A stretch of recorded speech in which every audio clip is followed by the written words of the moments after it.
हमारे साथ हैं उत्तराखंड के मुख्यमंत्री हरीश रावत। रावत जी, सबसे पहले तो ये कि अब राज्यसभा की जीत का जश्न के साथ ही क्या दायित्वों के द्वार खुलेंगे? ये कर्म क्षेत्र के पद हैं, तो जो मेंबर चुने गए हैं उनको उनका दायित्व भी बढ़ गया है और जिस पार्टी को अवसर मिलता है उसका दायित्व भी बढ़ता है। तो हम इसको एक दायित्व के रूप में ले रहे हैं। ये कोई जश्न की बात नहीं है, बल्कि कमर कसने की बात है कि कमर कस करके और आगे काम करें। सर, कब तक माने कि दायित्व के बंटवारे जो बाकी लोग हैं, चूंकि आज हरीश धामी को कैबिनेट मंत्री का दर्जा दिया गया है, तो कब तक माने कि बाकियों को भी दायित्व मिल जाएगा? हम सबको कर रहे हैं, धीरे धीरे सब जो है।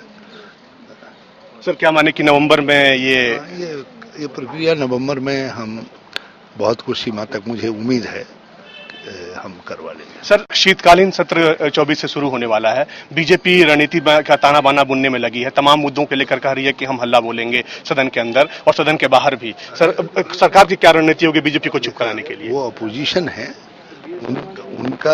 उनको अपना कर्तव्य करने दीजिए, हम अपना कर्तव्य करेंगे। हमारा काम है काम करना, उनका काम है हल्ला करना। सर, एक चीज और, सचिवालय में आपने कार्य पद्धति बदलने के लिए आपने एक कैबिनेट का अहम फैसला लिया, लेकिन वो सचिवालय के कर्मचारी हैं वो लगातार हड़ताल पर लेटे हुए हैं। उनका कहना है कि इसको या तो उनको जो पुरानी कार्य संस्कृति थी उसको डेवलप किया जाए, उसी को लाया जाए, नहीं तो हम हड़ताल नहीं खत्म करेंगे। देखिए, हम भी कर्मचारी भी सब उत्तराखंड की जनता के प्रति जवाबदेह हैं, उसी से ताकत लेते हैं, उसी के टैक्स के पैसे से हम अपना पेट, अपने बच्चों का पेट पालते हैं। और सरकार जो निर्णय करती है, कर्मचारियों का कर्तव्य है कि उसका पालन करें। सरकार का निर्णय है कि 5 दिन के बजाय 6 दिन का कार्यालय काम होगा, और जब जिलों में हो रहा है 6 दिन का, तो सचिवालय में क्यों नहीं होगा?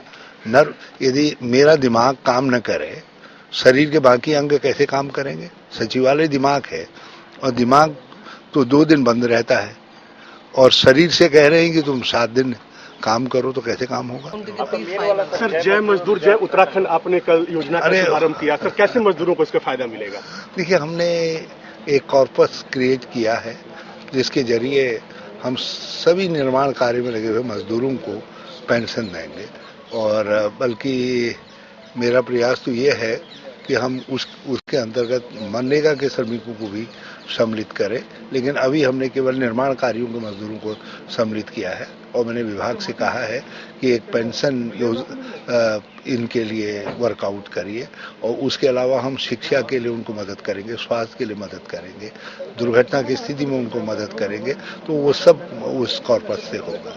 सर, रामनगर की जो घटना हुई है, और ये बहुत ही दर्दनाक घटना है, लेकिन एक युवा जिस तरह से सर ये इस तरह से छोटे छोटे मुद्दों को लेकर इस तरह के बड़े कदम उठा लेते हैं, सर प्रदेश के युवाओं और देश के युवाओं को क्या संदेश है? सारे उत्तराखंड के लिए एक विचारणीय सवाल हो गया है।